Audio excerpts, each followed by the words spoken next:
The Punjab pulse introduction series देख रहे सारे दर्शकों का बहुत बहुत स्वागत, बहुत बहुत धन्यवाद। ਵੱਖ-ਵੱਖ ਸਮੇਂ ਤੇ ਵੱਖ-ਵੱਖ ਵਿਦਵਾਨਾਂ ਦੇ ਨਾਲ ਪੰਜਾਬ ਤੇ ਦੇਸ਼ ਦੇ ਸਮਾਜਿਕ, ਆਰਥਿਕ, ਰਾਜਨੀਤਿਕ ਤੇ ਹੋਰ ਮੁੱਦਿਆਂ ਦੇ ਉੱਪਰ ਅਸੀਂ ਚਰਚਾ ਕਰਦੇ ਰਹਿੰਦੇ ਹਾਂ। ਅੱਜ ਪੂਰਾ ਦੇਸ਼ ਭਗਵਾਨ ਰਾਮ ਦੇ ਰੰਗ ਵਿੱਚ ਰੰਗਿਆ ਪਿਆ, ਬੱਚੇ ਤੋਂ ਲੈ ਕੇ ਬੁੱਢਾ ਤੱਕ ਸਭ ਭਗਵਾਨ ਸ਼੍ਰੀ ਰਾਮ ਦੇ ਰੰਗ ਦੇ ਵਿੱਚ ਰੰਗੇ ਜਾਣ ਨੂੰ ਕਾਲੇ ਹੋ ਰਹੇ ਨੇ। 22 ਜਨਵਰੀ ਨੂੰ ਅਯੋਧਿਆ ਦੇ ਵਿੱਚ ਗਰਭ ਗ੍ਰਹਿ ਦੇ ਵਿੱਚ ਰਾਮ ਲਲਾ ਨੂੰ ਦੁਬਾਰਾ ਪ੍ਰਾਣ ਪ੍ਰਤਿਸ਼ਠਾ ਦੇ ਨਾਲ ਬਿਰਾਜਮਾਨ ਕੀਤਾ ਜਾਵੇਗਾ। ਪਰ ਇਸ ਮਾਹੌਲ ਦੇ ਵਿੱਚ ਵੀ ਕੁਝ ਲੋਕ ਐਸੇ ਨੇ ਜਿਹੜੇ ਇਸ ਸੁਖਾਵੇਂ ਮਾਹੌਲ ਨੂੰ ਅਣਸੁਖਾਵਾਂ ਕਰਨ ਦੇ ਲਈ ਅਸਮਾਜਿਕ ਗੱਲਾਂ ਤੇ ਹਰਕਤਾਂ ਕਰਨ ਤੇ ਉਤਾਰੂ ਨੇ।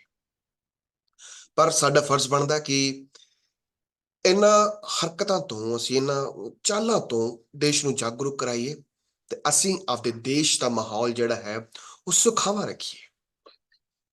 ਇਸ ਮੁੱਦੇ ਤੇ ਚਰਚਾ ਕਰਨ ਦੇ ਲਈ ਸਾਡੇ ਨਾਲ ਜਿਹੜੇ ਸ਼ਖਸ ਮੌਜੂਦ ਨੇ ਉਹਨਾਂ ਦਾ ਪਰਿਚੈ ਮੈਂ ਤੁਹਾਨੂੰ ਦੇ ਦਿੰਦਾ।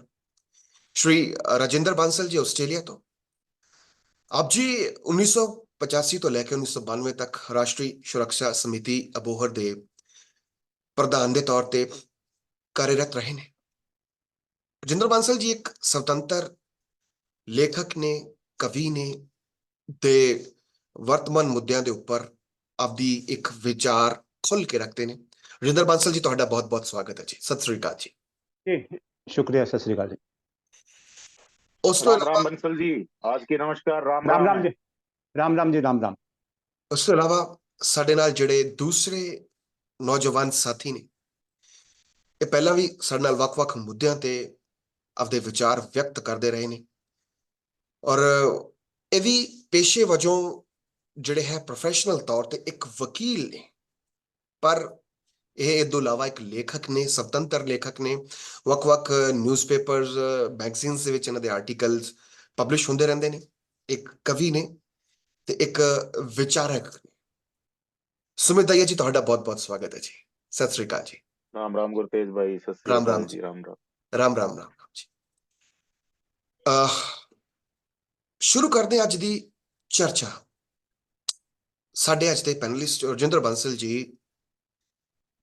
एक जिहड़ी गल तुहानू मैं पहला दसना भुल गया सी, दस दईए कि 1992 दे विच जदों बाबरी मस्जिद दा विवादित ढांचा, जिहड़ा बाबरी दा ढांचा से ਉਹਨੂੰ ਮਸਜਿਦ नहीं कहा जा सकता क्योंकि बाबरी एक विवादित ढांचा से ਜਦੋਂ ਉਹ ਢਾਇਆ ਗਿਆ, ਉਹ ਕਾਰ ਸੇਵਾ ਹੋਈ ਤਾਂ ਰਾਜਿੰਦਰ ਬਾਂਸਲ ਉਸ ਸਮੇਂ ਉੱਥੇ ਮੌਜੂਦ ਸੀ। ਉਹਨਾਂ ਕਾਰ ਸੇਵਕਾਂ ਦੇ ਵਿੱਚੋਂ ਇੱਕ ਸੀ।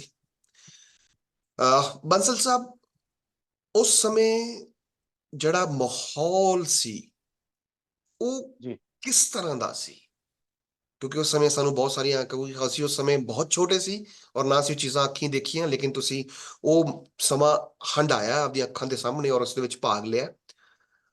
ਜਿਸ ਸਮੇਂ ਉਸ ਸਮੇਂ ਦਾ ਰਾਜਨੀਤਿਕ ਮਾਹੌਲ ਸੀ, ਜਿਨ੍ਹਾਂ ਨੇ ਉਸ ਸਮੇਂ ਉਸ ਦੀ ਵਿਰੋਧਤਾ ਕੀਤੀ, ਤੇ ਉਹਨਾਂ ਦਾ ਅੱਜ ਦਾ ਸਟੈਂਡ ਕਿਵੇਂ ਖੜਾ? ਕੋਈ ਬਦਲਾਵ ਦੇਖਦੇ ਉਹਨਾਂ ਦੇ ਵਿੱਚ ਜਾਂ ਸੇਮ ਹੀ ਹੈ? ਨਹੀਂ ਗੁਰਸੇਵਕ ਜੀ, ਜਿਵੇਂ ਕਹਾਵਤ ਹੈ, ਕੁੱਤੇ ਦੀ ਪੂਛ 12 ਸਾਲ ਨਲਕੀ 'ਚ ਰੱਖੋ, ਬਾਹਰ ਕੱਢੋ ਤੇ ਟੇਢੀ ਮਿਲੇਗੀ। ਜਿਨ੍ਹਾਂ ਨੇ ਵਿਰੋਧ ਕਰਨਾ ਉਹ ਉਦੋਂ ਵੀ ਵਿਰੋਧ ਕਰ ਰਹੇ ਸੀ ਤੇ ਹੁਣ ਵੀ ਵਿਰੋਧ ਕਰ ਰਹੇ ਆ। ਉਸ ਵੇਲੇ ਦਾ ਮੈਨੂੰ ਚੰਗੀ ਤਰ੍ਹਾਂ ਯਾਦ ਹੈ, ਅਸੀਂ ਜਿਸ ਵੇਲੇ 3 ਤਰੀਕ ਦੀ ਰਾਤ ਨੂੰ ਉੱਥੇ ਅਯੋਧਿਆ ਪਹੁੰਚੇ ਹਾਂ, 4, 5, 6 ਮੈਂ ਜਿਹੜਾ ਹੈ, ਕਿਉਂਕਿ ਫਿਜ਼ੀਕਲ ਮੈਂ ਉਹਨਾਂ ਕੋਈ ਨਹੀਂ ਸੀਗਾ ਵੀ ਮੈਂ ਕੋਈ ਵੱਡੀ ਕਾਰ ਸੇਵਾ ਕਰ ਸਕਦਾ, ਪਰ ਵਿਚਾਰਿਕ ਰੂਪ ਨਾਲ ਮੈਂ ਕਾਫੀ ਸਟ੍ਰਿਕਟ ਸੀ ਤੇ ਇੱਕ ਘਟਨਾ ਦਾ ਮੈਂ ਆਕਲਨ ਕੀਤਾ।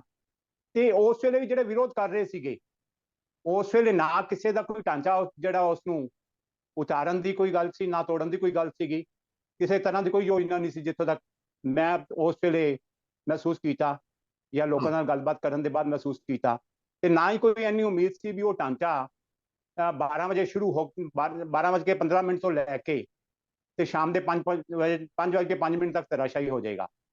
ਤੇ ਉਹਦੇ ਪਿੱਛੇ ਕਾਰਨ ਕੀ ਸੀ? ਜਿੱਤ ਸੀ। ਜਿਹੜੇ ਕੁਝ ਲੋਕ ਚਾਹੁੰਦੇ ਸੀ ਵੀ ਉੱਥੇ ਨਾ ਕਾਰ ਸੇਵਾ ਸ਼ੁਰੂ ਹੋਵੇ, ਤੇ ਉੱਥੇ ਨੇਤਾ ਵੀ ਜਿਹੜੇ ਬਾਰ-ਬਾਰ ਮੰਚ ਤੋਂ ਕਹਿ ਰਹੇ ਸੀ ਵੀ ਜੋ ਕੋਰਟ ਕਹੇਗਾ ਅਸੀਂ ਉਹਨੂੰ ਮੰਨਾਂਗੇ। ਆਖਿਰ ਉਹ ਇਸ ਗੱਲ ਤੇ ਆ ਗਏ ਸੀ ਵੀ ਤੁਸੀਂ ਇੱਕ ਇੱਕ ਮੁੱਠੀ ਰੇਤ ਹੀ ਲੈ ਕੇ, ਚਾਹੇ ਸਰੀਓ ਤੋਂ ਲਓ, ਹਨੂੰਮਾਨਗੜ੍ਹੀ ਤੋਂ ਲਓ, ਕਿਸੇ ਮੰਦਿਰ ਤੋਂ ਲਓ, ਜਿੱਥੇ ਤੁਹਾਨੂੰ ਦੱਸਾਂਗੇ ਉੱਥੇ ਪਾ ਦੇਣੀ ਹੈ, ਤੁਹਾਡੀ ਇੰਨੀ ਕਰਤੇ ਹੈਗੀ ਹੈ। ਤੇ ਉਸ ਦੇ ਵਾਸਤੇ ਉਹਨਾਂ ਨੇ 5 ਤਰੀਕ ਨੂੰ ਰਿਹਰਸਲ ਵੀ ਕਰਵਾਤੀ ਸੀ।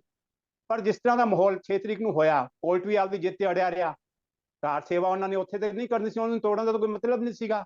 ਕਾਰ ਸੇਵਾ ਤਾਂ ਬਾਕੀ ਕੰਸਟਰਕਸ਼ਨ ਵਾਸਤੇ ਬਹੁਤ ਜਗ੍ਹਾ ਪਈ ਸੀ, ਉੱਥੇ ਕਿਤੇ ਹੀ ਹੋ ਸਕਦੀ ਸੀ, ਜਿੱਥੇ ਪਹਿਲਾਂ ਰਾਮ ਸ਼ਿਲਾਨਿਆਸ ਹੋਇਆ ਉੱਥੇ ਹੋ ਸਕਦੀ ਸੀ। ਪਰ ਜਿਹੜੇ ਉਸ ਵੇਲੇ ਵਿਰੋਧ ਕਰ ਰਹੇ ਸੀ, ਉਹਨਾਂ ਨੂੰ ਜਿਹੜਾ ਸਿਰਫ ਜਿਹੜਾ ਮੁਸਲਿਮ ਤੁਸ਼ਟੀਕਰਨ ਦਿਖਦਾ ਸੀ, ਇਕਜੁੱਟ ਵੋਟ, ਇਹਦਾ ਸਭ ਤੋਂ ਵੱਡਾ ਕਾਰਨ ਕੀ ਸੀਗਾ? ਜੋ ਉਹਨਾਂ ਨੂੰ ਲੱਗਦਾ ਸੀ ਮੁਸਲਿਮ ਵੋਟ ਇਕਜੁੱਟ ਹੈਗਾ, ਸਾਨੂੰ ਇੱਕ ਮੁਫਤ ਪੈਂਦਾ, ਕਿ ਉਸ ਦੇ ਵਾਸਤੇ ਸਾਰਾ ਕੀਤਾ, ਉਸ ਦੇ ਵਾਸਤੇ ਹੁਣ ਵੀ ਸਾਰਾ ਕਰ ਰਹੇ ਹੈ।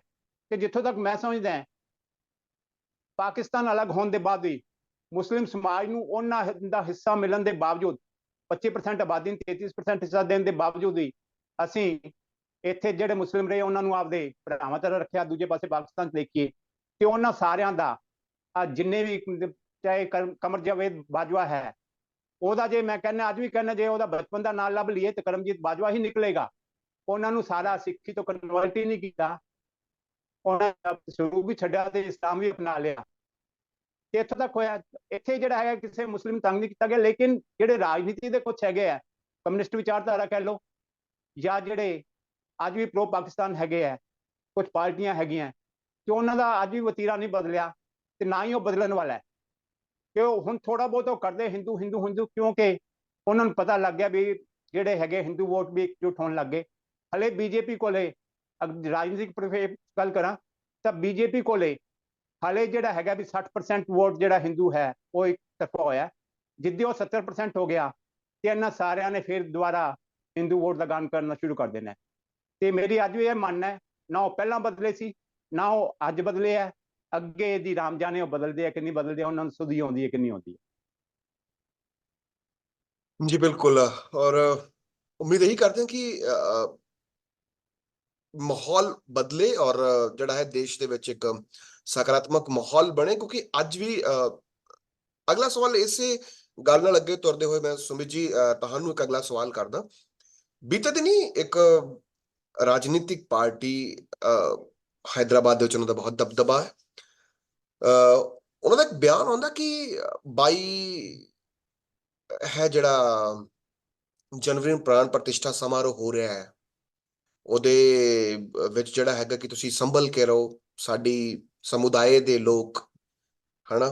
ਔਰ ਕਿਉਂਕਿ ਇਸ ਤੋਂ ਮਾਹੌਲ ਖਰਾਬ ਹੋ ਸਕਦਾ। ਔਰ ਇੱਕ ਹੋਰ ਧਰਮ ਗੁਰੂ ਮੌਲਾਨਾ ਜੀ ਬਿਆਨ ਦਿੰਦੇ ਨੇ ਕਿ ਭਾਈ ਟ੍ਰੇਨਾਂ 'ਚ ਸਫ਼ਰ ਨਾ ਕਰੋ, ਉਸ ਦਿਨ ਉਤਪਾਤ ਮਚ ਸਕਦਾ ਹੈ। ਔਰ ਇਹ ਚੀਜ਼ਾਂ ਮਤਲਬ ਇੱਕ ਮਾਹੌਲ ਦੇ ਵਿੱਚ ਚਿੰਗਾਰੀ ਲਗਾਉਣ ਦੀ ਕੋਸ਼ਿਸ਼ ਕੀਤੀ ਜਾ ਰਹੀ ਹੈ। ਹਾਲਾਂਕਿ ਜੇ ਅਸੀਂ ਦੇਖੀਏ ਤਾਂ ਸ਼੍ਰੀ ਰਾਮ ਮੰਦਿਰ ਜਿਹੜਾ ਬਣਿਆ ਹੈ ਉਹ ਇੱਕ 500 ਸਾਲ ਦੀ ਲੰਬੀ ਲੜਾਈ ਤੇ ਕੋਰਟ ਦੇ ਫੈਸਲੇ ਤੋਂ ਬਾਅਦ ਬਣਿਆ, ਬਟ ਫਿਰ ਵੀ ਕੁਝ ਰਾਜਨੀਤਿਕ ਪਾਰਟੀਆਂ ਨੇ, ਜਿਸ ਤਰ੍ਹਾਂ ਦੇਸ਼ ਦੀਆਂ ਸਭ ਤੋਂ ਵੱਡੀ ਪਾਰਟੀ ਕਾਂਗਰਸ ਰਹੀ, ਦਬਦਬਾ ਰਿਹਾ ਹਿੰਦੁਸਤਾਨ ਦੇ ਵਿੱਚ ਉਹਨਾਂ ਦਾ। ਉਹਨਾਂ ਨੇ ਵੀ ਉਹਨਾਂ ਦੇ ਪ੍ਰਧਾਨ ਨੇ ਖੜਗੇ ਜੀ ਔਰ ਸੋਨੀਆ ਗਾਂਧੀ, ਉਹਨਾਂ ਨੇ ਸਾਫ਼ ਤੌਰ ਤੇ ਮਨਾ ਕੀਤਾ ਕਿ ਅਸੀਂ ਨਹੀਂ ਜਾਵਾਂਗੇ। ਇਸੇ ਤਰ੍ਹਾਂ ਹੋਰ ਉੱਤਰ ਪ੍ਰਦੇਸ਼ ਦੀਆਂ ਪਾਰਟੀਆਂ ਨੇ, ਔਰ ਆਮ ਆਦਮੀ ਪਾਰਟੀ ਦੀ ਗੱਲ ਕਰੀ ਤਾਂ ਉਹਨਾਂ ਨੇ ਵੀ ਸਾਫ਼ ਤੌਰ ਤੇ ਮਨਾ ਕੀਤਾ ਹੈ। ਬਟ ਇੱਕ ਜੇ ਅਸੀਂ ਦੇਖੀਏ ਤਾਂ ਪਿਛਲੇ ਦਿਨੀ ਉਹ ਦਿੱਲੀ ਦੇ ਵਿੱਚ ਸੁੰਦਰਕਾਂਡ ਦਾ ਪਾਠ ਕਰਨ ਦੀ ਉਹਨਾਂ ਨੇ ਇੱਕ ਪ੍ਰੋਗਰਾਮ ਆਯੋਜਿਤ ਕੀਤਾ। ਚਲੋ ਅਸੀਂ ਸਵਾਗਤ ਕਰਦੇ ਕਿ ਜਿੱਥੇ ਵੀ ਭਗਵਾਨ ਰਾਮ ਦਾ ਨਾਮ ਲਿਆ ਜਾਵੇ, ਬਟ ਇਹ ਜਿਹੜਾ ਦੋਹਰੇ ਸਟੈਂਡ ਨੇ, ਹਨਾ, ਇੱਕ ਪਾਸੇ ਅਸੀਂ ਕਹਿਣਾ ਕਿ ਅਸੀਂ ਜਾਣਾ ਨਹੀਂ ਉੱਥੇ, ਦੂਸਰਾ ਅਲੱਗ-ਅਲੱਗ ਵਿਸ਼ੇਸ਼ ਸਮੁਦਾਇ ਦੇ ਲੋਕਾਂ ਦੇ ਦੁਆਰਾ ਬਿਆਨ ਕਿ ਮਾਹੌਲ ਖਰਾਬ ਹੋਏਗਾ, ਤੁਸੀਂ ਟ੍ਰੇਨਾਂ 'ਚ ਸਫ਼ਰ ਨਾ ਕਰੋ, ਇਸ ਤਰ੍ਹਾਂ ਨਾ ਕਰੋ। ਔਰ ਇਹ ਜਿਹੜਾ ਸਭ ਇੱਕ ਡਬਲ ਜਿਹੜੀਆਂ ਚੀਜ਼ਾਂ ਸਾਹਮਣੇ ਆ ਰਹੀਆਂ ਨੇ, ਰਾਜਨੀਤਿਕ ਚੀਜ਼ਾਂ, ਇਹ ਜਿਹੜੀਆਂ ਇੱਕ ਬਹੁਤ ਡੂੰਘਾ ਪਾਉਣਗੀਆਂ, ਪ੍ਰਭਾਵ ਪਾਉਣਗੀਆਂ। ਇਹ ਸਭ ਨੂੰ ਕਿਸ ਤਰ੍ਹਾਂ ਦੇਖਦੇ ਤੁਸੀਂ? जी गुरतेज जी, आपने 3 पार्टियों का जिक्र किया, AIMIM, आम आदमी पार्टी और कांग्रेस। सबसे पहले, क्योंकि कांग्रेस मेन पार्टी है इसमें, जिसका राष्ट्रीय महत्व है और राष्ट्रीय महत्व की पार्टी है। देखिए, आपने कहा 500 साल पुरानी ये बात है। 500 साल के लगातार संघर्ष के बाद आज ये चीज हो रही है, प्राण प्रतिष्ठा के स्तर तक पहुंची है। अब मैं आपको 2-4 चीजें इससे संबंधित बताऊं। 1949 में जब दिसंबर में मूर्तियां अवतरित हुई थी, तो जवाहरलाल नेहरू ने तब के मुख्यमंत्री गोविंदाचार्य जी को एक पत्र लिखा था कि वो इस बात से बहुत दुखी हैं, परेशान हैं और ये मूर्तियां वहां से हटनी चाहिए। उसके बाद जब आप देखोगे सोमनाथ मंदिर की भी प्राण प्रतिष्ठा हो रही थी। सोमनाथ मंदिर की प्राण प्रतिष्ठा में पुनरुत्थान था वो। उस पुनरुत्थान में तब के सौराष्ट्र के जो एज लाइक चीफ मिनिस्टर माना जाता है जाम साहब, उनको नेहरू जी ने लेटर लिखा था। नेहरू जी ने पत्र उनको लिखा था कि भाई वो इस पुनरुत्थान से, भारतीय संस्कृति के पुनरुत्थान से बहुत परेशान है। ये सब रिकॉर्ड पे है। और उन्होंने ये भी कहा था कि ये जो हमारे राष्ट्रपति, तब के राष्ट्रपति और कुछ कैबिनेट के मिनिस्टर जा रहे हैं उनके, वो इस बात से भी दुखी और चिंतित है। ये बात उन्होंने कही थी सोमनाथ के पुनरुत्थान पे। उसके बाद जब भी भारत का कांग्रेस पार्टी का क्या है, जब भी देश ऐतिहासिक करवट ले रहा होता है किसी भी चीज में, ये उसका विरोध ही करते हैं। दो चीजें मैंने आपको नेहरू जी की बताई। उसके बाद अगर आप देखें कि अभी सुप्रीम कोर्ट के जजमेंट का तो इन्होंने विरोध नहीं किया था। सुप्रीम कोर्ट के जजमेंट का तो इन्होंने विरोध प्रकट नहीं, लेकिन राम के लिए इन्होंने विरोध प्रकट करना है। सिर्फ वो जो कट्टरवादी मुस्लिम वोट है, उनका वोट इनको मिल जाए इसलिए विरोध करना है। इससे पहले इन्होंने जीएसटी, जो भारत का टैक्सेशन सिस्टम ऐतिहासिक करवट ले रहा था, इन्होंने उसका भी विरोध किया। सेंगोल की स्थापना जो हो रही थी नई संसद में, इन्होंने उसका भी विरोध किया। नए संसद भवन में भी ये नहीं गए। नए संसद भवन का भी इन्होंने विरोध किया जब उसका उद्घाटन हो रहा था। उसके बाद इन्होंने अपने ही, जो इनके इतने बड़े लीडर थे, प्रणब मुखर्जी जी को भारत रत्न मिला, इन्होंने उस फंक्शन का भी विरोध किया, ये वहां भी नहीं गए। टैक्सेशन सिस्टम जब करवट ले रहा था, मैंने बताया जीएसटी, उसका भी इन्होंने विरोध किया। तो जो भी ऐतिहासिक चीजें भारत में हुई हैं, चाहे वो भारत की, मंदिर क्या है, मंदिर एक प्रतीक है, भारत की संस्कृति का प्रतीक है। तो उसका भी ये विरोध सिर्फ कट्टरपंथी वोटों के लिए ये विरोध कर रहे हैं। उसके बाद अगर आप देखें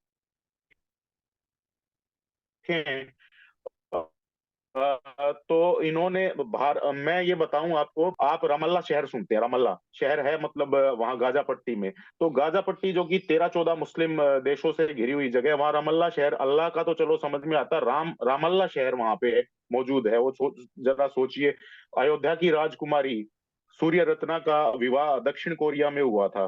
60 लाख लोग दक्षिण कोरिया में ऐसे हैं, कोरिया में, जो खुद को ये मानते हैं कि वो सूर्य रत्ना के वंशज हैं। और वहां से लोग यहाँ अपने ननिहाल आते हैं, अयोध्या को वो अपना ननिहाल मानते हैं। वहां भी राम मौजूद हैं। और थाईलैंड में किंग रामा 10th के नाम से वहां का जो राजा है वो उपाधि लेता है। तो थाईलैंड में भी राम को माना जाता है। इंडोनेशिया इतना बड़ा मुस्लिम आबादी का मुल्क है, लेकिन वहां का जो नेशनल ब्रॉडकास्ट है इंडोनेशिया का, वहां पे रामायण चलती है लगातार। इंडोनेशिया में बाली बाली में इंडोनेशिया में बाली में 87% के करीब आबादी हिंदू है।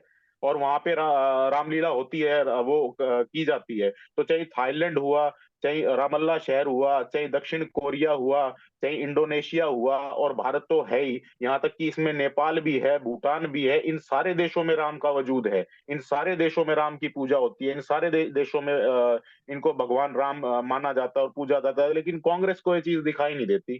कांग्रेस को सिर्फ अपने वो वोट चाहिए, जो वोट उन्होंने मतलब जो है ना, उनको शाहबानो के 187 रुपए का गुजारा भत्ता हजम नहीं हुआ। सुप्रीम कोर्ट ने निर्णय दिया था मेंटेनेंस के तहत शाहबानो को पर महीने 187 रुपए गुजारा भत्ता दिया जाए। उन्होंने उसी कट्टरपंथी समुदाय को के वोटों के लिए, पूरे समुदाय के नहीं, सिर्फ कट्टरपंथी समुदाय के वोटों के लिए सदन में, संसद में सुप्रीम कोर्ट के जजमेंट को पलट दिया राजीव गांधी कहते थे कि सरकार ने। कट्टरपंथी और अगर समुदाय ਜਿਹੜੇ कुछ विशेष वोट लोग को, ਸੀ और अगर गांधी गांधी जी जिनका ये सरनेम लगाते हैं, तो गांधी जी तो गांधी जी की तो परिकल्पना ही जिंदगी की मतलब राम राज्य की थी। वो तो कहते थे राम राज्य के बारे में। उनके तो आखिरी शब्द जीवन के हे राम थे। गांधी जी का जो आखिरी वर्ड उनके मुंह से निकला, वो डॉक्यूमेंटेड एविडेंस के साथ बता रहा हूँ, हे राम आखिरी शब्द निकला था उनके मुंह से। तो गांधी जी की तो रघुपति राघव राजा राम उनका दैनिक जीवन में रोज वो उच्चारण करते थे, रघुपति राघव राजा राम, हे राम उनका आखिरी शब्द था। और उन्होंने, बिल्कुल। और और एक बात मैं आपको और बताऊं, 1989 में राजीव गांधी ने, ये कोई मतलब ये नहीं है कि इसका राजनीतिकरण हुआ है या ये किसी पार्टी ने इसका सिर्फ कांग्रेस ऐसी पार्टी थी जिसने इसका राजनीतिकरण किया। 1989 में राजीव गांधी ने लोकसभा चुनाव की शुरुआत अयोध्या से की थी और बाद में उनकी चुन के सरकार भी आई थी। तो कांग्रेस ये पार्टी, अब बात मैं आपको एआईएम आपने बात की ना, तो वो ये कहते हैं कि मस्जिद खतरे में, जिस बयान की आप चर्चा कर रहे हैं, हम्म। तो मैं आपको अब एक बात बताता हूँ कि जो देवबंद इनका मदरसा है, दारुल उलूम देवबंद, उसके बाद जो पूरे भारत में मुस्लिमों की सबसे बड़ी यूनिवर्सिटी है, नवातुल इस्लामिया, नवातुल उलेमा, जो लखनऊ में है, तो वहां पे एक उनका जो चेयरपर्सन है, जो सबसे बड़ा उनका मुख्य होता है, चीफ होता है, जो उनका पहला चेयरपर्सन है, उनका नाम है मौलाना अली मोहम्मद, उनका नाम है। उन्होंने ये लिस्ट तैयार की थी कि भारत में कितने मंदिरों को तोड़ के मस्जिद बनाई गई, लगभग 3300। ये उन्हों की तैयार की हुई लिस्ट है, जो भारत में दूसरे नंबर की दारुल उलूम देवबंद के बाद सबसे बड़ी यूनिवर्सिटी मुस्लिम स्कॉलर्स की मानी जाती है। हम्म। लखनऊ में है वो। उन्होंने लिस्ट तैयार की थी कि 3300 के करीब ऐसी स्थान है जो मंदिर थे, जिनको तोड़ के मस्जिदें बनाई गई थी। तो तो वो अपनी अपनी उस चीज पे जाएं, वो तो उन्होंने, जो चेयरपर्सन है इतनी बड़ी यूनिवर्सिटी के, उन्हीं के अपना बंदा ये चीज कह रहा है कि हाँ ये हुआ था, इस तरीके का वो हुआ था। तीसरी पार्टी आम आदमी पार्टी की आपने बात की। तुलसीदास की एक बड़ी फेमस वो है, तुलसी अपने राम को रीझ बजे चाहे खींच। तुलसी अपने राम को रीझ बजे चाहे खींच, खेत पड़े पर जामिए उल्टा सुल्टा बीज। ठीक है। तो तुलसीदास जी ने कहा है कि भाई तुलसी अपने राम को चाहे रीझ से पूजे चाहे खींच से पूजे, खेत में अगर पड़ गया ना बीज, चाहे उल्टा सुल्टा पड़े, पर वो जाम जाएगा। तो इनको बुद्धि आई है, आम आदमी पार्टी को बहुत देर से आई है बुद्धि, लेकिन ये दिखावा ही है, सुंदर कांड का पाठ ये दिखावा ही है। ये वो पार्टियां जो सर्जिकल स्ट्राइक के सबूत मांगती थी, ये वो पार्टियां जो एयर स्ट्राइक के सबूत मांगती थी, ये कभी राष्ट्र के साथ खड़ी होने वाली पार्टियां नहीं है, देश के साथ खड़ी होने वाली पार्टियां नहीं है। ये वो पार्टियां जो बच्चों की कस्में खाती थी अपने की हम कभी कांग्रेस के साथ नहीं जाएंगे। ये वो पार्टियां हैं जो आज मतलब सुंदरकांड का पाठ कर रही है, सॉफ्ट हिंदुत्व की तरफ अपने आप को लेके जा रही हैं, कि इनको ये लगता है कि अब ये ऐसी चीज होगी। और ना केवल आम आदमी पार्टी ने हर मंगलवार को ये चीज करने को बोला है, सुंदर कांड का पाठ। ये ईडी का मतलब जो है ना, जो एक भारत की एक मतलब एजेंसी है, उसको भी ये उनके नोटिस पे भी ये नहीं आते, उनको भी ये लेते हैं कि भाई कोई बात नहीं, ये मतलब जो है ना बिल्कुल, मतलब कुल मिला क्या के कर सकती है ये, इन्वेस्टिगेशन एजेंसी है, बस ये क्या कर लेगी। तो ये किसी चीज की ऐसा वो करते नहीं है, और अब ये सॉफ्ट हिंदुत्व की तरफ जा रहे हैं।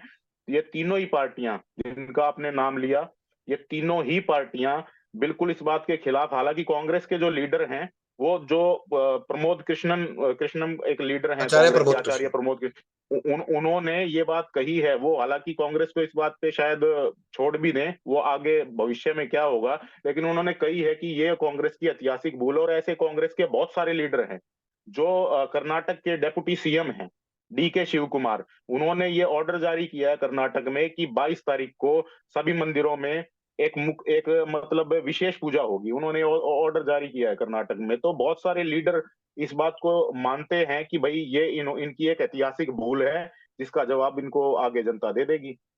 बिल्कुल। बांसल साहब, जे ਤੁਹਾਡੇ ਮਨ ਦੇ ਵਿੱਚ ਕੁਝ ਸਵਾਲ ਹੈ, ਵਿਚਾਰ ਹੈ, ਤਾਂ ਉਸ जी ਚਰਚਾ ਨੂੰ ਅੱਗੇ ਤੁਸੀਂ ने- ਤੋਰ ਸਕਦੇ ਹੋ। जी मैं सुमित जी तो पूछना चाहना है, जिस तरह इन्होंने राजनीतिक विश्लेषण अच्छी तरह किया है, कि मैं जिन्होंने जानता है उन्होंने अच्छी खासी समझा है। कि सुमित जी मैं आपसे एक प्रश्न पूछना चाहता हूँ कि जैसे जी राजनीतिक इतिहास में कोई भी घटना हो लोकतांत्रिक देश में, उसका वहां की राजनीति पर प्रभाव पड़ना आवश्यक है। जैसे मैं जी अतीत में जाऊं, 1990 में जब कार सेवकों पर गोली चली, उसका जी परिणाम क्या निकला? 1991 के चुनाव में भाजपा पूर्ण बहुमत से आई और कल्याण सिंह की पूर्ण बहुमत की सरकार बनी। जी उसके बाद 1992 की घटना हुई। जी 1992 की घटना में ढांचा गिरा। जी कांग्रेस ने उस समय, नरसिम्हा राव ने, जो 5 प्रदेशों में भाजपा की सरकारें थी, उनको तोड़ दिया। दिल्ली, राजस्थान, मध्य प्रदेश, यूपी और हिमाचल। और उसके बाद वो 5 प्रदेशों में भाजपा को जैसी उम्मीद थी कि हम जब ज्यादा बहुमत से आएंगे, क्योंकि हमने हिंदुओं के लिए काम किया है, वो ढांचा गिरा दिया कार सेवकों ने। जी वहां 5 प्रदेशों में वो लौट के नहीं आए। तो इस घटना का, जैसे हम पहले पंजाब की बात करेंगे क्योंकि हम पंजाब में रहते हैं, पंजाब में बैठे हैं, तो इस घटना का पंजाब पर क्या असर पड़ेगा? जो रामलला देखिए की मूर्ति दो स्थापित होने जा रही है, उसका क्या असर पड़ेगा? जी देखिए, दो चीजें आपने इसमें कही हैं बंसल जी। आर्टिकल 356 का यूज करके न केवल नरसिम्हा राव ने 5 प्रदेशों की सरकार गिराई थी, इंदिरा गांधी ने 90 बार, कांग्रेस ने आज तक 90 टाइम्स आर्टिकल 356 का यूज करके स्टेट्स की चुनी हुई सरकारों को गिरा दिया है। इमरजेंसी थोपी है इन्होंने। एक पूरी कम्युनिटी के साथ बलात्कार हुआ जिसमें कहा गया कि हिंदुओं तुम अपनी बहन बेटियों को छोड़ के चले जाओ कश्मीर में। जो कश्मीरी पंडित हैं वो अनाउंसमेंट की गई मस्जिदों से, इनके मुंह से चूं नहीं निकली उस समय। जो गिरजा टिक्कू एक महिला थी उसका बलात्कार करके उसको बीच से आरे से काट दिया, बीचों बीच काट दी वो आरे से बलात्कार करके, इनके मुंह से चूं नहीं निकली। यासीन मलिक जो है, यासीन मलिक जो JKLF संगठन का मुखिया है, इतना जी। बड़ा आतंकवादी है, उसको दिल्ली में बुला के हाथ मिलाया प्रधानमंत्री मनमोहन सिंह ने, दिल्ली में बुला के।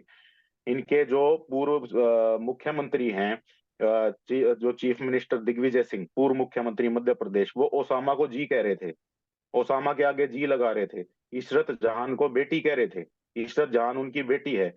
और एक बड़ा मतलब यहाँ इमराना नाम की महिला थी, उसके ससुर ने उसका बलात्कार कर दिया, तो वहां के मौलाना ने फतवा दिया कि अब से ये तुम्हारी वाइफ है, यानी वो अपने ससुर की वाइफ होगी और अपने पति की माँ होगी। ठीक है। जी। ये सारी घटनाएं इनके टाइम में हुई। इन सब के खिलाफ ये बिल्कुल चुप रहे, बिल्कुल मौन रहे, इन्होंने ची तक नहीं की इन सब घटनाओं में। जाकिर नाइक को तो ये मतलब बड़ी मुख्य धार्मिक हस्ती मानते हैं। जाकिर नाइक जो जितना जहर उगलता है उसको ये धार्मिक हस्ती मानते हैं जाकिर नाइक को। और उसके बाद अब जब थोड़ा सा संभलने का समय आया था तो अब इन्होंने राम मंदिर का विरोध किया। अब जो इससे अगला स्टेप आप मेरे से पूछ रहे हैं कि अगला स्टेप या इसके प्रभाव के रूप में क्या होगा, इसका प्रभाव यही होगा कि जितनी सीटें भारतीय जनता पार्टी को पहले मिली थी शायद उससे ज्यादा सीटों से, उससे ज्यादा वोट प्रतिशत से भारतीय जनता पार्टी दोबारा सत्ता में स्थापित होगी। क्योंकि ये जो राम का विषय है, ये मैंने कहा ना 1989 में राजीव गांधी, 1989 याद कीजिए बंसल जी, अयोध्या से राजीव गांधी ने शुरू किया था ये अभियान अपना। तो इसका तो मुस्लिम तुष्टीकरण या राजनीतिक यूज जो किया ना इसका, या इसकी यूज की शुरुआत कह लीजिए, वो कांग्रेस ने की थी राम मंदिर विषय की। उसके जी। बाद जो है भारतीय जनता पार्टी, या ये एक आस्था का विषय है, ये एक धार्मिक विषय है, ये कोई राजनीति का विषय नहीं है। ये तो कहते हैं कि मंदिर अधूरा है, उसकी तुम आप प्राण प्रतिष्ठा कैसे करे हो? अरे भाई मंदिर का जो गर्भगृह है वो तो एक ही होता है, मंदिर का गर्भगृह तो एक ही होता है। मंदिर के गर्भगृह में प्राण प्रतिष्ठा होती है। मंदिर जो है वो तो बड़ा व्यापक, वो तो वशिष्ठ जी का भी बनेगा, वाल्मीकि जी का भी बनेगा, निषाद राज का भी बनेगा, शबरी जी का भी बनेगा। वहां तो 7 मंदिर और बनेंगे मंदिर परिसर में, 7 या 8 जी। मंदिर और बनेंगे उस मंदिर परिषद में। और राम मंदिर की भी ऊपर की तल बनेंगे, ऊपर वाली बिल्डिंग्स बनेंगी। तो लेकिन गर्भगृह तो एक ही है। तो जी। इनको तो जी। ये तो लॉजिक, ऐसे ऐसे लॉजिक निकाल के लाते हैं कि विरोध, ये सीधा सीधा यूं भी नहीं कह सकते कि हम इसका विरोध करते हैं। ये विरोध में भी लॉजिक, तर्क वितर्क ढूंढते हैं। तो इसका प्रभाव यही होगा कि, और जरूर मैं ये कहता हूं, बड़ी आबादी हिंदुओं की है पंजाब में, तो हिंदू भी जी। शायद इस चीज पर मतलब सोचेगा, जरूर सोचेगा कि कौन सी पार्टी है जो विकास की तरफ जा रही है, कौन सी पार्टी जी। है जो इस चीज को आगे बढ़ा रही है। जो हमारा, देखिए एक बड़ी फेमस कविता थी जो अटल बिहारी वाजपेयी की, हिंदू तन मन हिंदू जीवन रग रग हिंदू मेरा परिचय। जी। तो जी। जी। जब हम ये बात करते हैं, आप जिस धर्म में पैदा हुए हो, आप जिस प्रजाति से, संप्रदाय से बिलोंग करते हो, ये कितनी शर्म की बात है कि आप अपने देश में अपना परिचय भी पूरा नहीं दे सकते। जी। क्या कोई अगर हिंदू है तो क्या वो अपना परिचय पूरा नहीं दे सकता उस मुल्क में? जी। लेकिन जब अटल बिहारी वाजपेयी जी तो ये कहते थे, और इनके प्रधानमंत्री जी मनमोहन सिंह संक्षेप जी ਦੇ ने ਵਿੱਚ ਆਪਾਂ सदन में ਗੱਲ ये कहा ਹਾਂਜੀ था कि इस देश के साधन संसाधनों पे पहला अधिकार अल्पसंख्यकों का है। ये मनमोहन जी ने सदन में कहा था कि जी। पहला अधिकार इस देश के साधन संसाधनों पर अल्पसंख्यकों का है। तो कहने का जी। मतलब ये है कि भविष्य मैं मतलब इस बात से मतलब आश्वस्त कर सकता हूँ आपको कि जिस हिसाब का हिसाब आज के समय चल रहा है, उसके हिसाब से जिस दिशा में चीज जा रही है, तो इसमें 303 से ज्यादा ही सीटें आएंगी, 325 तक भी जा सकती हैं, 350 भी पहुंच सकती हैं। अह, बिल्कुल सुमित जी और सुमित जी, ये जी बंसल जी गुरसेवक जी, एक बंसल एक जी मिनट। कुछ कह रहे सुमित हैं। जी, ये तो बात की आपने भाजपा के लिए, तो लेकिन मैं दूसरा हम्म। प्रश्न करना चाहूंगा। अभी ਸੰਖੇਪ ਦੇ ਵਿੱਚ ਆਪਾਂ ਗੱਲ 1992 ਰੱਖੀਏ में। ਨਾ ਥੋੜੀ ਜੀ हाँ जी। हाँ जी। ਕਿਉਂਕਿ ਸਮੇਂ ਦੀ ਖਤਮ ਹੋਣ ਵਾਲਾ ਸਾਡਾ हाँ जी। 1992 में जैसे भाजपा के आकलन के अनुकूल नतीजे नहीं आए तो उन्होंने अपनी नीति बदली। पहले कहा करते थे कल्याण सिंह की सरकार के हम 100 करोड़ कुर्बान कर देंगे, मंदिर में ही बनाएंगे। उसके बाद उन्होंने अपनी नीति बदली कि हम सरकार बनाएंगे, जैसे भी पूरे 5 साल चलाएंगे, लोगों के काम करेंगे और इन रास्तों में जो बाधाएं आ रही हैं उनको हटाएंगे। और उन्होंने वो किया भी, और 2014 तक आते आते उसका फल भी उन्होंने भोगा। तो ये क्या विपक्ष वाले जो हमेशा हिंदू के विरोध में रहते हैं, तो क्या इनको कभी समझ आएगी ये अपनी रीति नीति बदलेंगे? ਸੁਮਿਤ ਜੀ ਤੁਸੀਂ ये हिंदू ਸੁਮਿਤ ਜੀ 2 ਮਿੰਟ ਦੇ ਵਿੱਚ ਆਪਦੀ ਗੱਲ ਖਤਮ ਕਰਨੀ ਹੈ ਜੀ, ਕਿਉਂਕਿ ਆਪਣਾ ਜਿਹੜਾ ਸਮਾਂ ਸੀ ਉਹ ਖਤਮ ਹੋਣ ਵਾਲਾ। मैं बस यही कहना चाहूंगा बंसल जी की जितने भी मैंने एग्जाम्पल दिए, जितनी मैंने बातें कही, जब जब इन्होंने ऐतिहासिक भूल की, जब जब इन्होंने कुछ भी, जब भारत का इतिहास करवट ले रहा था, भारत का साथ नहीं दिया, भारत की जो लोगों की भावनाएं हैं, जन भावनाएं हैं, उसका इन्होंने साथ नहीं दिया। तो ये इनकी जारी है आज भी चीज, और इसी से ये मतलब 414 से 52 पे आए थे, फिर 44 सीटें होगी इनकी, अब और घट जाएंगी, बस इतना ही होगा आगे।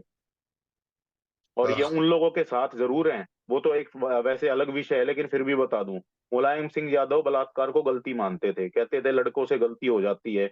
इनके राजस्थान के मंत्री ने, अभी अभी वहां क्यों हारे ये, इनके राजस्थान के मंत्री ने कहा कि ये तो मर्दों का स्टेट है, मतलब बलात्कार कांग्रेस पार्टी का पैमाना है व्यक्ति को मर्द मानने का। किसी स्टेट, कोई मर्दों का स्टेट है, वो इसलिए मर्दों का स्टेट है क्योंकि वहां बलात्कार ज्यादा होता है। ये देखिए, ये इस किस्म के बयान थे तो वहां हार गए। इस किस्म के लोग इनके अलायंस में हैं। इनके अलायंस में वो व्यक्ति है स्टालिन, जो जो हिंदू धर्म को डेंगू कह रहा था, मलेरिया कह रहा था, इनके अलायंस पार्टनर है वो आदमी, ठीक है, जो उसका उदयनिधि स्टालिन, मुख्यमंत्री तमिलनाडु का लड़का, वो इनका अलायंस पार्टनर है। अभी इन्होंने मतलब जो है ना, वहां पे इनका एक और अलायंस पार्टनर ने ये कहा कि ये मतलब जो है ना गौमूत्र स्टेट में जीतते हैं। वो यहाँ पूरे नॉर्थ इंडिया की बेइज्जती कर रहा था, सदन में खड़ा होके वो व्यक्ति कह रहा था कि ये गौमूत्र स्टेट में जीतते हैं। सेंथिल कुमार सांसद इनका, वो इनका मतलब अलायंस पार्टनर है। ये तो इनके अलायंस पार्टनर है ऐसे ऐसे लोग जो धर्म को मानते हैं। और 2007 में किसी कांग्रेस ने राम का एफिडेविट दिया था सुप्रीम कोर्ट में कि राम काल्पनिक है। 2007 में एफिडेविट दिया था कांग्रेस सरकार ने सुप्रीम कोर्ट में कि राम काल्पनिक है। तो ऐसे ऐसे कृत्य करके तो ये यहाँ तक पहुंच गए, और ऐसे कृत्य ये अभी भी जारी रखे हुए हैं। तो सोच लो इनकी क्या गति है, फिर इनका क्या भविष्य है। बिल्कुल बिल्कुल सुमित जी, और जब तक मैं सोचना कि ਸਾਡੀ ਜਿਹੜੀ ਦੇਸ਼ ਦੀ ਜਨਤਾ ਉਹ ਪਹਿਲਾਂ ਨਾਲੋਂ ਕਾਫੀ ਜਾਗਰੂਕ ਹੋਈ ਹੈ, ਔਰ ਬਹੁਤ ਸਾਰੀ ਵੀਡੀਓਜ਼ ਐਸੀਆਂ ਵੀ ਨਿਕਲ ਇਸ ਮਾਹੌਲ ਦੇ ਵਿੱਚ ਇੱਕ ਗੱਲ ਅਸੀਂ ਹੋਰ ਜਿਹੜੀ ਸਕੂਨ ਦਿੰਦੀ ਉਹ ਦਿੰਦੀ ਹੈ ਕਿ ਬਹੁਤ ਸਾਰੇ ਜਿਹੜੇ ਸਨਾਤਨੀ ਨਹੀਂ ਹੈ ਉਹ ਵੀ ਅਯੋਧਿਆ ਜੀ ਵੱਲ, ਕੋਈ ਪੈਦਲ ਜਾ ਰਿਹਾ ਹੈ, ਕੋਈ ਸਾਈਕਲ ਤੇ ਜਾ ਰਿਹਾ ਹੈ, ਔਰ जी जी बिल्कुल ਬਹੁਤ ਜਲਦੀ ਇਹਨਾਂ ਪਾਰਟੀਆਂ ਨੂੰ, ਇਹਨਾਂ ਲੋਕਾਂ ਨੂੰ ਜਵਾਬ ਸਾਡੇ ਦੇਸ਼ ਦੀ ਜਨਤਾ ਦੇਵੇਗੀ, ਕਿਉਂਕਿ ਹੁਣ ਉਹ ਜ਼ਮਾਨਾ ਗਿਆ ਕਿ ਤੁਸੀਂ ਇੱਕ ਕਿਸੇ ਜਾਤੀ, ਕੌਮ, ਸਮੁਦਾਇ ਨੂੰ ਵੋਟ ਬੈਂਕ ਬਣਾ ਕੇ ਰੱਖ ਸਕਦੇ ਹੋ, ਕਿਉਂਕਿ ਹੁਣ ਸਮਝ ਲੱਗਣ ਲੱਗ ਗਈ ਲੋਕਾਂ ਨੂੰ ਵੀ। ਔਰ ਜਿਹੜਾ ਰਾਮ बिल्कुल जी ਮੰਦਿਰ ਹੈ, बिल्कुल ਇਹ ਇੱਕ ਰੀਅਲ ਜਿਹੜਾ ਸੈਕੂਲਰਿਜ਼ਮ ਦਾ ਪੈਮਾਨਾ ਉਹ ਬਣ ਕੇ ਉੱਭਰਿਆ ਹੈ, बिल्कुल ਔਰ ਉੱਭਰੇਗਾ, जी ਕੇਂਦਰ ਬਣੇਗਾ, ਪੂਰੇ ਵਿਸ਼ਵ ਦੀ ਸ਼ਾਂਤੀ ਦਾ ਕੇਂਦਰ ਉੱਭਰੇਗਾ। ਸੋ ਇਸ ਦੇ ਨਾਲ ਹੀ ਰਜਿੰਦਰ ਬਾਂਸਲ ਜੀ, ਤੁਸੀਂ ਸਾਡੇ ਨਾਲ ਆਏ, ਆਪਣੇ ਵਿਚਾਰ ਦਿੱਤੇ, ਉਹਦੇ ਲਈ बहुत ਤੁਹਾਡਾ धन्यवाद बंसल जी, ਧੰਨਵਾਦ। आप आए ऑस्ट्रेलिया से जुड़े, बहुत जी धन्यवाद। नमस्कार। ਸੁਮਿਤ ਦਇਆ ਜੀ, ਤੁਹਾਡਾ ਵੀ ਬਹੁਤ ਬਹੁਤ ਧੰਨਵਾਦ ਜੀ। ਫਿਰ राम ਮਿਲਾਂਗੇ राम जी, राम ਕਿਸੇ राम। ਨਵੇਂ ਮੁੱਦੇ ਦੇ ਨਾਲ। ਰਾਮ ਰਾਮ ਜੀ, ਸਤਿ ਸ੍ਰੀ ਅਕਾਲ ਜੀ। राम राम जी, सत श्री अकाल। राम राम।